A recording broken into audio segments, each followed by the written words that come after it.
6월 한 달 동안 일부 말씀을 전하게 되었습니다. 저는 이 한 달 동안에 믿음에 관한 주제를 시리즈로 설교를 하려고 합니다. 믿음은 성도들에게 있어서 너무나도 귀한 주제입니다. 많은 성도님들은 어떻게 하면 믿음을 성장시킬 수 있을까에 대한 고민을 합니다. 기독교 신앙에서 믿음의 성장은 단순히 종교적인 열심을 내는 차원을 넘어서서 하나님과의 관계가 깊어지는 과정입니다. 그래서 많은 성도들은 이 믿음을 성장시키기 위해서 거룩한 고민을 하며 또한 성찰합니다. 한 달 동안 이 일부 예배 시간에 믿음이 무엇인지를 묵상하면서 또한 주어지는 말씀 속에서 큰 믿음의 성장을 이뤄내기를 소망합니다. 오늘은 그 첫 번째 시간으로 믿음과 회개에 대해서 말씀을 전하겠습니다. 성령님의 은혜가 모든 성도님들에게 임하기를 축복합니다.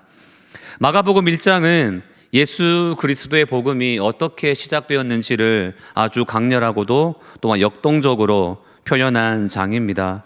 C.S. 루이스의 소설 나니아 연대기의 맨 초반부에 보면 아이들이 집에서 술래잡기를 하다가 한 여자아이가 벽장 문을 열고 숨어 들어가게 됩니다. 그런데 그 벽장 안에는 또 다른 나라가 펼쳐져 있었습니다. 그 안에서 한 3시간 정도를 놀고 밖으로 나오게 됩니다. 그러면서 다른 오빠에게 나 정말로 놀라운 광경을 봤다라고 말을 하는데 오빠가 말하기를 아니 어떻게 숨은 지 1초 만에 밖으로 나와서 말을 하면 어떡하라는 것이냐라고 핀잔을 주게 됩니다. 알고 봤더니 그 벽장 안의 세계는 시간도 다르게 흘러가는 세상이었던 것입니다. 마가복음이 그와 같습니다. 1장 1절에 곧바로 하나님의 아들 예수 그리스도 복음의 시작이라 라고 말씀합니다. 어떤 준비 과정 없이 예수님의 세계가 그려지고 있습니다. 지금까지 경험할 수 없었던 복음의 세계, 이 세상과 다른 관점으로 흘러가는 그 영의 세계가 바로 예수님의 이야기인 것입니다. 그 예수님이 세례 요한에게 세례를 받으셨고 곧바로 갈릴리에서 사역을 시작했습니다. 광야에서 시험을 받으셨던 과정까지는 이 마가복음에서는 마치 빨리 넘기기라도 하고 싶은 양 빨리 넘어가고 예수님의 말씀과 사역에 초점이 맞춰집니다. 그 예수님께서 제일 첫 번째로 하신 사역이 무엇인가라고 한다면 바로 복음을 전하는 사역이었습니다. 갈릴리에서 아주 귀한 말씀을 외쳤습니다. 오늘 읽은 말씀 회개하고 복음을 믿으라 라고 하는 외침이었습니다. 예수님의 첫 번째 메시지는 온 세상에 믿음을 주기 위한 메시지였습니다. 물론 이 메시지가 예수를 전혀 모르는 사람들을 향한 선포일 수 있습니다. 그러나 이 메시지는 오늘날에도 살아있는 말씀으로서 믿음 생활을 하고 있는 저와 여러분들을 위한 선포이기도 합니다. 그래서 이 예수님의 외침을 보면서 우리들에게 주어진 믿음이 어떤 것인지를 깊이 묵상해 봐야 됩니다. 저는 오늘 설교 말씀을 전하면서 이 회개하고 복음을 믿으라라고 하는 말을 반복적으로 사용을 할 것입니다. 우리의 믿음의 성장에 너무나도 필요한 말씀이기 때문입니다. 그렇게 볼 때 오늘 말씀에 의거하면 믿음에는 다음에 2가지가 반드시 작용하고 있습니다. 첫 번째가 뭐냐면 바로 이 믿음은 예수님의 명령이었다는 사실입니다. 믿음에는 예수님의 명령이 작용하고 있습니다. 오늘 15절 말씀 맨 끝부분을 보십시오. 복음을 믿으라 라고 말씀합니다. 예수님이 전하신 복음은 아주 분명한 하나의 명령이었습니다. 우리 예수님은 겸손하고 사랑 많으신 분이 맞습니다. 그래서 도와달라 애원하는 사람처럼 나에게 오라라고 하십니다. 마태복음 11장 28절 말씀 수고하고 무거운 짐진 자들아 다 내게로 오라 내가 너희를 쉬게 하리라 라고 말씀하고 있는데요. 이 음성은 예수님께서 이렇게 2팔 벌리고 아주 따뜻하게 사랑의 음성으로 사람들을 부르시는 장면입니다. 예수님이 아주 인자한 모습입니다. 그러나 그런 가운데서도 때때로 예수님의 복음은 믿으라라고 하는 아주 강력한 명령이었음을 알아야 됩니다. 믿음은 이 예수님의 명령을 그대로 받아들일 때에 성장하게 되어 있습니다. 좀 더 구체적으로 접근해서 왜 이렇게 예수님께서 믿으라는 말씀을 명령으로 주셨을까를 생각해 봐야 되는데요. 다 복된 이유가 있기 때문에 그렇습니다. 세 가지 이유를 말해 보겠습니다. 첫 번째 이유, 죄인에게는 명령하는 것이 차라리 더 낫습니다. 많은 사람들은 어떤 일에 대한 마음을 먹을 때 처벌이 가해지지 않는 이상 본성의 마음 그대로 하려고 합니다. 대표적인 예가 운전을 할 때이죠. 고속도로를 달리면서 이정표로 100km 속도 이렇게 우리가 봐도 대부분의 사람들은 빨리 가고 말 거야, 보는 사람 없잖아, 그런 마음을 먹었기 때문에 과속을 합니다. 그래서 이를 막기 위해서 과속 카메라를 설치해 놓습니다. 그러면 그 단속 카메라가 있는 구간에서만큼이라도 브레이크를 밟아서 속도를 줄입니다. 카메라는 무조건 이 속도로 달리세요, 안 그러면 벌금 나갑니다 라고 하는 일종의 명령과도 같습니다. 그것마저 없으면 아무도 규정을 지키려고 들지 않을 것입니다. 그것이라도 있어야 됩니다. 안 그러면 고속도로는 무법천지가 될 수 있습니다. 죄인들은 기본적으로 믿지 않으려고 하는 마음이 더 강하게 자리 잡혀 있습니다. 자기를 믿으려 할 뿐이지 예수를 믿겠다는 마음은 없습니다. 신앙생활 하고 있는 성도들 중에도 정말 믿어도 되는 거야? 라는 의심의 싹이 쑥쑥 올라올 때가 있습니다. 그런 마음에는 차라리 믿으라라고 하는 명령이 있음이 더 좋습니다. 예수님께서 갈릴리에 오셔서 이렇게 첫 번째로 선포를 하셨습니다. 하늘 아래에 있는 모든 사람들은 예수를 믿고 그분의 이름에 무릎 꿇어 경배하라는 명령을 받았습니다. 예수님의 명령은 그런 명령입니다. 믿음은 복음을 믿으라는 하나님의 명령을 따라 행하는 것이라고 정의를 내릴 수 있습니다. 이런 명령을 듣고 지키는 자가 복이 있습니다. 안 그러면 마가복음 16장 16절의 말씀이 믿지 않는 사람은 정죄를 받으리라 라는 말씀처럼 하나님 앞에서 영원히 저주를 받는 상황에 처할 수도 있기 때문입니다. 그렇다면 오히려 우리는 하나님 믿으라는 명령을 해주셔서 감사합니다 라고 고백할 수가 있는 것입니다. 두 번째 이유입니다. 왜 믿으라고 명령을 하셨는지, 그것은 심판날에 사람들이 변명하지 못하도록 하기 위함입니다. 얼마 전에 제가 사는 아파트에 아주 오래 방치된 자전거를 정리하려고 하는 방송을 하는 것을 들은 적이 있습니다. 자기의 자전거로 사용하고 있는 세대들은 경비실에 오셔서 반드시 스티커를 발부받으라는 방송이었습니다. 그 똑같은 방송을 한 번만 들은 게 아닙니다. 또 듣고 또 듣고 또 듣고 한 10번은 들은 것 같습니다. 제가 확인 안 했지만 아마 그 직원들이 정리를 하는 순간 어떤 사람들은 왜 정리하느냐, 언제 방송했느냐, 나는 못 들었다, 분명 나옵니다. 이런 사람들 중에는 사전에 알려주고 공지를 했음에도 마감 시간에 닥쳐서 저 못 들었는데요? 하고 변명하는 사람들이 있습니다. 그러면서 자기는 자기의 잘못이 없다라고 하는 식의 주장을 할 때도 있습니다. 하나님의 나라에 가서도 그런 영혼들이 있습니다. 하나님, 천국문을 제 앞에서 닫으면 어떡합니까? 저 너무 억울한데요? 제가 지옥에 가다니요. 말을 해주던가요. 제가 지옥에 갈 수 있다는 말을 저 전혀 못 들었습니다 라고 울분을 토하는 사람들이 엄청 많을 것입니다. 그런데 예수님은 오늘 말씀에서처럼 믿으라 라고 이미 명령하셨습니다.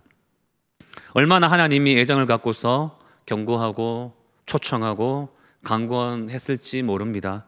그럼에도 불구하고 사람들이 명령대로 행하지 않았습니다. 오히려 죄를 더하면서 자기 영혼을 죽이는 잘못을 저지릅니다. 그런 자들에게 하나님은 말씀할 겁니다. 내가 독생자 아들을 보냈고 사도들을 보냈고 내 사역자들을 보냈다. 그런데도 몰랐다고 하는 것은 네 잘못이다 라고 말입니다. 세 번째 이유가 있습니다. 왜 예수님께서 이렇게 믿으라고 명령하셨는지, 그것은 바로 외부적인 조건이 다 충족되었기 때문입니다. 야구 경기에서 한 팀이 1년에 140경기를 하는데 그 가운데는 정말 맥없이 당하는 경기가 있습니다. 그 반대로 정말 쉽게 이기는 경기도 있습니다. 그런 경기들을 살펴보면 삼박자가 딱딱 들어맞습니다. 우리 팀의 투수가 최상의 컨디션을 가지고 임하고 타자들도 너무 컨디션이 좋아서 그냥 방망이를 갖다 대도 안타가 됩니다. 그런 가운데 상대팀은 컨디션이 너무 저하가 되어 있어서 어떤 방법을 써도 안 됩니다. 그런 경기는 무난하게 승리를 거둡니다. 이기는 상황에 박자가 딱딱 들어맞는 것입니다. 물론 그 반대의 경우가 생겨서 무기력한 패배의 경기를 하는 때도 있습니다. 오늘 말씀해 보면 예수님이 말씀하셨습니다. 때가 찼고 하나님 나라가 가까웠다라고 말합니다. 사람들의 삶은 죄로 인하여 의기소침하고 악에 끌려가는 삶입니다. 그런 가운데 저 멀리 계실 것만 같은 하나님이 사람이 되어 이 땅에 오셨습니다. 그렇게 기다리던 메시아가 온 겁니다. 그런데 그 예수님이 몸만 온 게 아니라 하나님의 나라라고 하는 귀한 선물을 들고 왔습니다. 그런 사람들, 예수님을 만나면, 믿으면 변화되는 삶을 누릴 수 있는 것입니다. 그런 사람들을 향해 예수님이 할 수 있는 최고의 방법은 믿으라라고 명령하는 겁니다. 더 많은 사람들이 올 수 있도록, 더 많은 사람들이 예수님을 볼 수 있도록 명령한 겁니다. 몸이 아픈 어떤 사람이 있다고 가정해 봅시다. 병원에 가기도 싫고 모든 것이 귀찮은 상황입니다.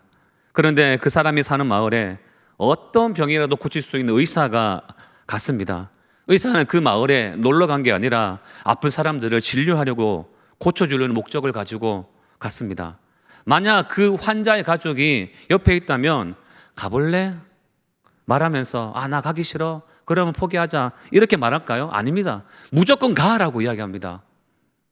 무조건 가야 됩니다. 그렇게라도 가서 만나면 고침을 얻을 수 있으니까 가야 됩니다.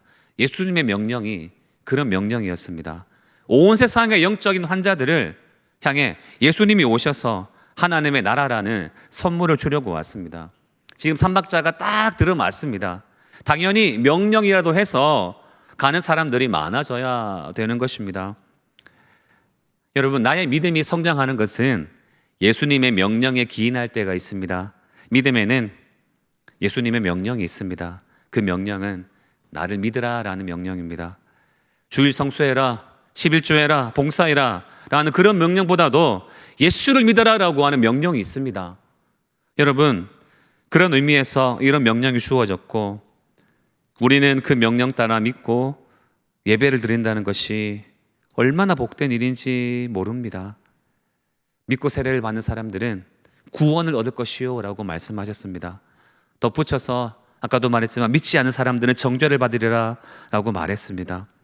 어떤 사람들은 이런 명령을 좋아하지 않을 것입니다. 그러나 여러분, 믿음이 세워지는 것은 오직 예수님을 믿어야 가능합니다. 세상의 것에 정신이 팔려서 의심을 채워가면 안 됩니다.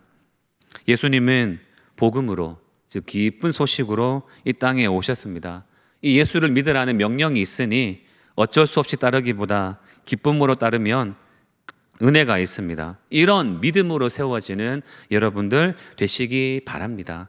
이것이 오늘 말씀에서 볼 수 있는 첫 번째 부분입니다. 이제 두 번째 부분 넘어가겠습니다. 오늘 말씀에 의거하여 보면 이 믿음에는 믿으라는 것과 함께 하나의 명령이 더 있다는 것을 보게 됩니다. 바로 회개하라라는 명령입니다. 15절 다시 보십시오. 때가 찼고 하나님 나라가 가까이 왔으니 회개하고 복음을 믿으라라고 나옵니다.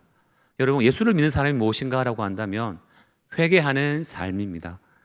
우리의 믿음을 성장시켜주는 근거에는 반드시 회개의 삶이 있습니다. 회개하지 않은 자에게 믿음이 생겨날 수는 없습니다.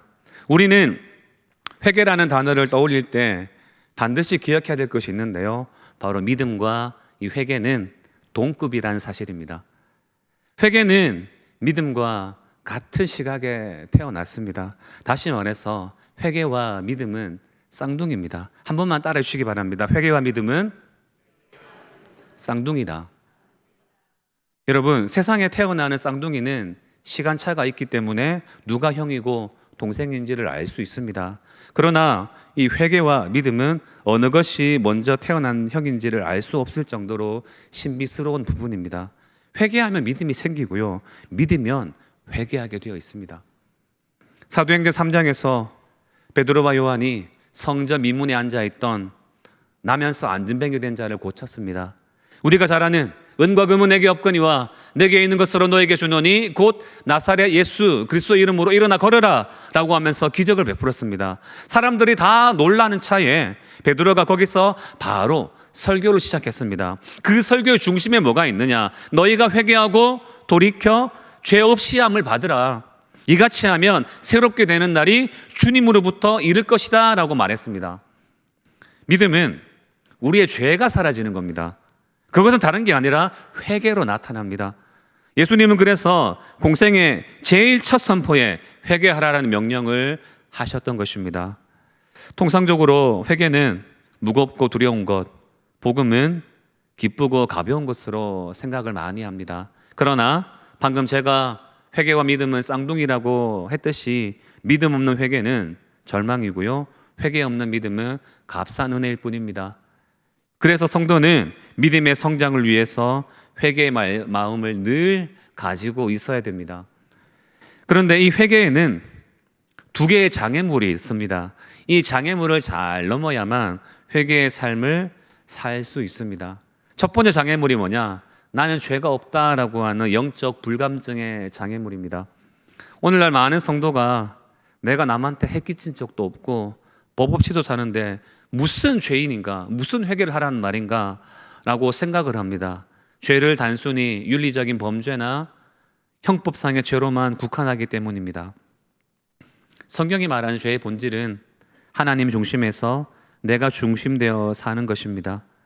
내가 내 인생의 주인 되어서 하나님을 밀어낸 것 그 자체가 죄입니다. 누가복음 18장에 나오는 바리새인과 세리의 비유를 보면 바리새인의 겉모습은 완벽했으나 자기의 의에 눈이 멀어서 회개하지 못했습니다. 그래서 회개한 삶에는 이 나는 죄가 없다라고 하는 장애물을 걷어내야 됩니다. 두 번째 장애물도 있는데요, 이 첫 번째 장애물과 정반대라고 할 수가 있는데요, 내 죄는 너무 커서 안 돼, 나는 절대로 용서받을 수 없어 라고 하면서 절망의 감옥에 갇히는 장애물입니다. 어떤 사람들은 자신의 과거, 반복되는 죄책감 혹은 깊은 영적 실패 때문에 낙심합니다. 그래서 죄를 아주 크다고 생각합니다. 그래서 이렇게 말합니다. 하나님도 나를 용서하시지 않을 거야. 염치가 있지. 어떻게 또 용서를 구해? 라고 하면서 스스로 심판자가 되어버립니다. 이런 사람은 자기의 죄를 너무 크게 보는 사람들입니다. 겸손한 것처럼 보이지만 이것도 아주 크고 심각한 죄입니다. 왜냐하면 그런 생각은 예수님의 보혈을 과소평가하기 때문입니다. 예수님의 십자가 보혈의 능력보다 내 죄가 더 크다라고 하는 영적 교만, 사탄의 속임수에 걸려 넘어진 생각일 뿐입니다. 여러분, 이 두 장애물을 넘으면 회개를 통한 은혜가 임하게 됩니다. 요한일서 1장 9절, 만일 우리가 우리의 죄를 자백하면 그는 미쁘시고 의로우사 우리 죄를 사하시며 우리를 모든 불의에서 깨끗하게 하실 것이요 라고 말씀합니다. 다윗은 바세바를 범하는 죄를 저질렀습니다. 베드로는 3번이나 예수님을 모른다고 부인했었습니다. 그들의 죄는 결코 값없지 않았습니다. 그러나 둘 다 하나님의 긍휼하심을 입었습니다. 회복이 될 수 있었던 이유는 죄가 작아서가 아닙니다. 오직 하나님의 은혜와 용서가 죄보다 훨씬 더 컸기 때문입니다. 십자가는 세상의 그 어떤 흉악한 죄보다도, 내 죄의 깊이보다도 더 큽니다. 그래서 우리 믿는 자들에게는 늘 회개의 삶이 있어야 됩니다. 이런 삶이 있어야 나의 믿음을 성장시킬 수 있습니다. 물론 바울과 같이 나는 예전에 안 믿던 모습을 버리고 예수를 믿습니다와 같은 180도 바뀌어지는 그런 형식은 우리에게는 없겠죠. 이미 예수께로 돌아서서 예수님을 향해서 걸어가고 있기 때문입니다. 하지만 그런 믿음의 길 위에서도 우리들에게는 회개하여야 하는 삶이 너무나도 많습니다. 지나온 내 삶을 계속해서 회개하는 것이 회개입니다. 예수님의 사랑으로 용서를 받았다고 해도 나를 슬프게 하고 지나온 내 삶이 너무 싫어서 자복하는 것, 그게 회개고요. 그런 삶을 살아가야 됩니다. 악한 영은 자꾸만 과거에 했던 일들을 기억내려고 합니다. 히브리스에서 성도의 발목을 많이 잡았던 죄가 바로 뒷걸음질 치며 예전의 삶을 답습하는 것이었습니다. 그래서 히브리스 기자는 우리는 뒤로 물러나서 멸망할 자가 아니다 라고 했습니다. 그렇기에 과거의 지저분한 삶을 답습하면 안 되고요. 지나온 삶을 싫어하며 주님을 따라가는 것이 회개입니다. 그리고 상한 마음으로 주님 앞에 서는 삶이 회개의 삶임을 알아야 됩니다. 시편 51편에 보면 하나님께서 구하시는 제사는 상한 심령이라고 하는 말씀이 나옵니다. 여기서 말하는 상한 심령이라고 하는 말, 회개의 관점에서 보면 하나님 앞에서 진짜 나의 모습을 보고 백기를 든 상태를 말합니다.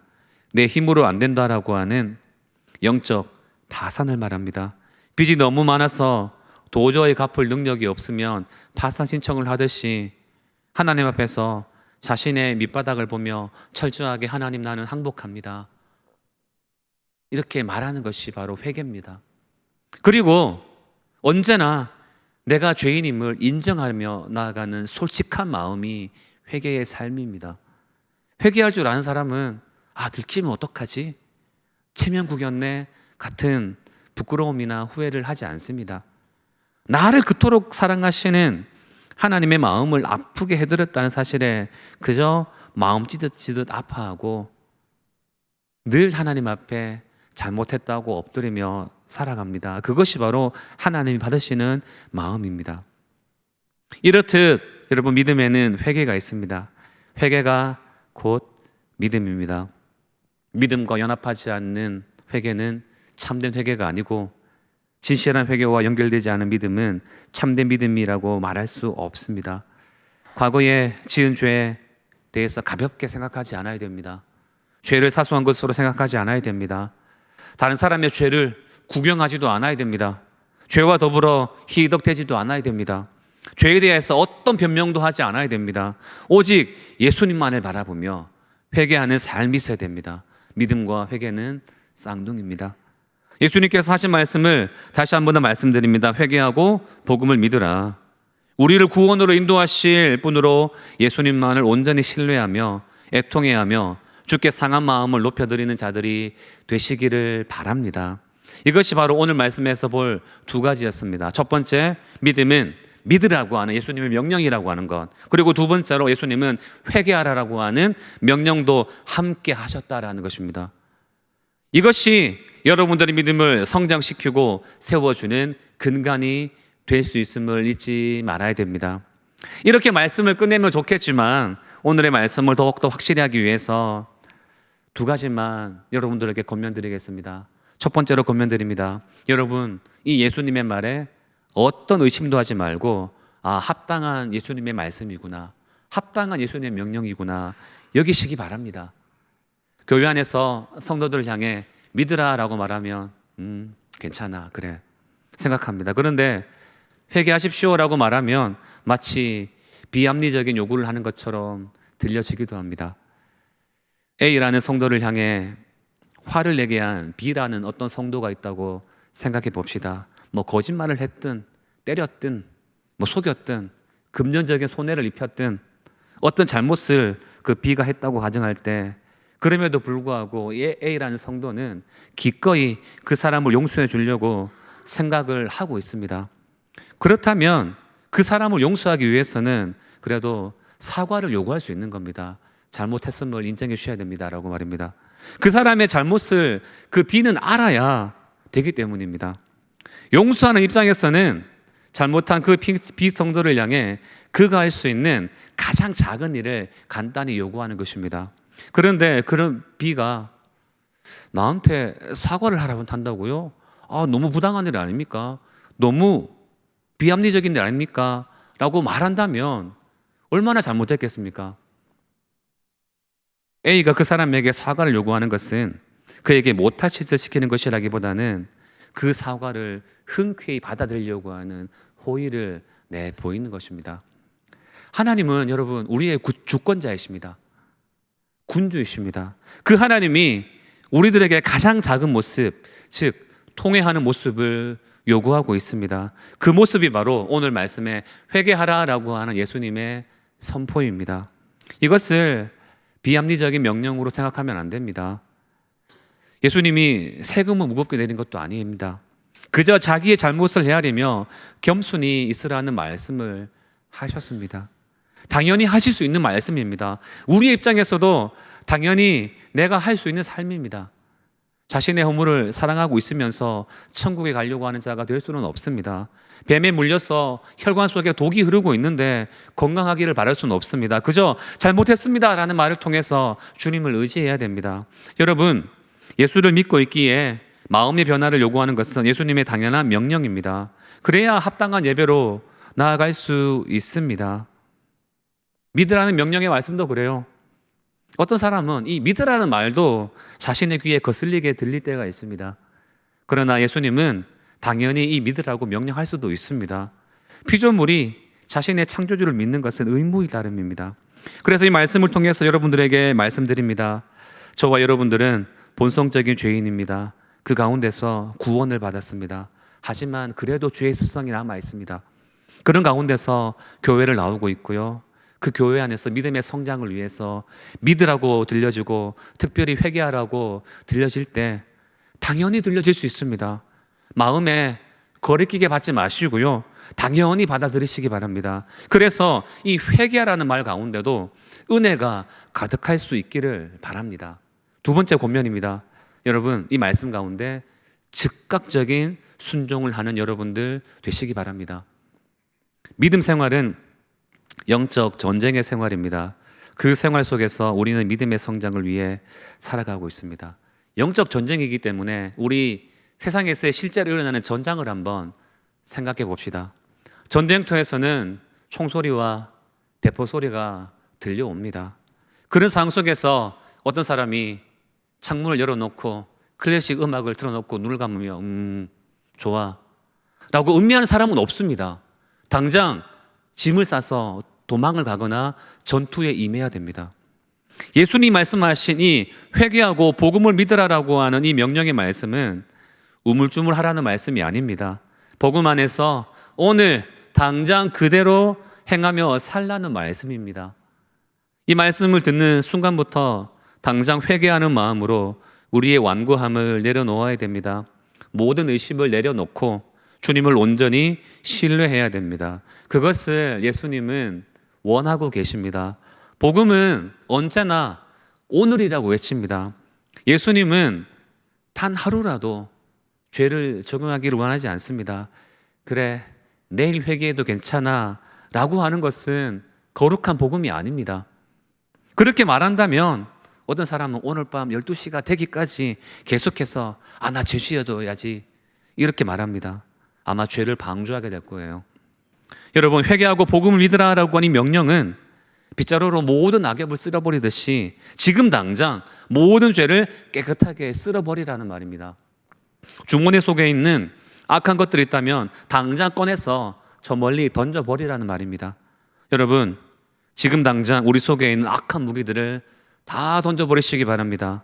우리 중 그 어느 누구라도 가지고 있어서는 안 됩니다. 예수님은 여러분들에게 이런 믿음을 요구합니다. 그것도 지금 당장 믿음을 요구하고 있습니다. 지금이 하나님의 시간이고 지금이 거룩함을 요구하는 시간이기 때문입니다. 내일은 안 됩니다. 여러분, 예수님의 말씀에 이렇게 순종하는 자가 되시기 바랍니다. 지금이 예수님의 원하는 시간입니다. 회개하기에 지금보다 더 편한 시간은 없음을 알아야 됩니다. 지금 안 하면 내일도 못함을 알아야 됩니다. 성령 하나님이 지금 이 가운데 계신 줄 믿습니다. 말씀을 듣고 그대로 순종하는 여러분 되시기를 축원합니다. 이제 결론의 말씀을 맺겠습니다. 예수님은 믿으라고 명령하셨고 회개하라고 명령하셨습니다. 서두에 잠깐 말했지만 회개하고 복음을 믿으라고 하는 이 명령은 안 믿는 자를 향한 충고의 말씀이기도 하지만 장성한 성도들에게 해당되는 충고의 말씀이기도 합니다. 이 말씀은 우리가 인생을 살아갈 동안 내내 필요한 말씀이기 때문입니다. 성자라고 불려도 손색이 없을 그런 성도라고 할지라도 인생의 말년이 되면 이것이 후회된다라고 말하게 될 날이 올 것입니다. 그러니 여러분, 오래 믿었다고 자만하시지 말고 이 말씀, 이 복음의 말씀 앞에서 여러분 온전히 예수를 믿으시기 바랍니다. 그리고 회개는 믿음의 쌍둥이임을 알고 늘 죄를 자복하는 삶을 살아가시기 바랍니다. 여러분들의 믿음은 반드시 성장이 되어 있을 것입니다. 이런 믿음을 온전히 소유하는 저와 여러분들이 다 되시기를 주님의 이름으로 축원합니다.